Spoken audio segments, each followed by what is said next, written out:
এত বছর পর হঠাৎ দেখা করিনা শাহিদের। তারপর প্রাক্তনকে দেখে কি করলেন করিনা কাপুর খান। রবি ঠাকুর বলেছিলেন, আমাদের গেছে যে দিন একেবারেই কি গেছে, কিছুই কি নেই বাকি।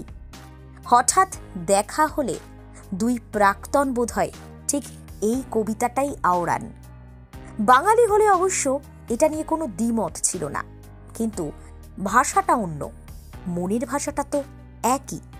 হোক না তারা বলিউডের সুপারস্টার, প্রেম তো তাদের জীবনেও প্রেমিক প্রেমিকার অনুভূতিই দিয়ে যায়।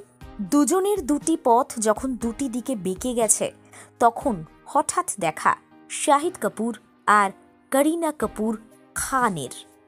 একটা সময় বলিউডের অন্যতম চর্চিত জুটি ছিলেন যুগলে। শাহিদ করিনা মানেই একটা দারুণ প্রেমের গল্প। বলিপাড়ার অন্দরে এখনও কথা হয়। প্রায় 5 বছর সম্পর্কে ছিলেন তারা।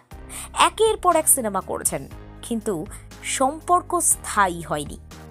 দুজনেই জীবনসঙ্গী হিসেবে অন্য মানুষদের বেছে নিয়েছেন, কিন্তু শাহিদ আর করিনার একে অপরের প্রতি সম্মান কি এখনো অটুট? করণ জোহরের একটি শোতে কেজো বেবোকে জিজ্ঞাসা করেছিলেন তিনি কি শাহিদ কাপুরের নাম্বার মোবাইলে রাখেন। করিনা জানিয়েছিলেন তিনি এরকম কোনো নাম্বার রাখতেই চান না। শাহিদ অবশ্য প্রকাশ্যে কোনোদিন কোনো বিরূপ মন্তব্য করেননি করিনাকে নিয়ে। তবে দুজনকে একসঙ্গে বলিউডের অনুষ্ঠানে খুব একটা দেখা যায় না, যদি যায় সেটা তো বিরল মুহূর্ত বটেই, তাই না? 2016 সালে দুজনকে একসঙ্গে উড়তা পাঞ্জাব ছবিতে দেখা যায়। বহু বছর একসঙ্গে পর্দায় বা পর্দার বাইরে দেখা যায়নি, কিন্তু সম্প্রতি এক অনুষ্ঠানে হঠাৎ মুখোমুখি দুজনে। তারপর কি করলেন, কতটা অস্বস্তিতে পড়লেন শাহিদ করিনা। একে অন্যকে দেখেই অবশ্য দুটো পথ আলাদা হয়ে গেল। শাহিদ কাপুর ঘোরতর সংসারী, করিনাও নিজের জীবন কাজ নিয়ে ব্যস্ত। শাহিদের স্ত্রী মীরা আর মেয়েকে নিয়ে ভরা সংসার কবির সিংয়ের।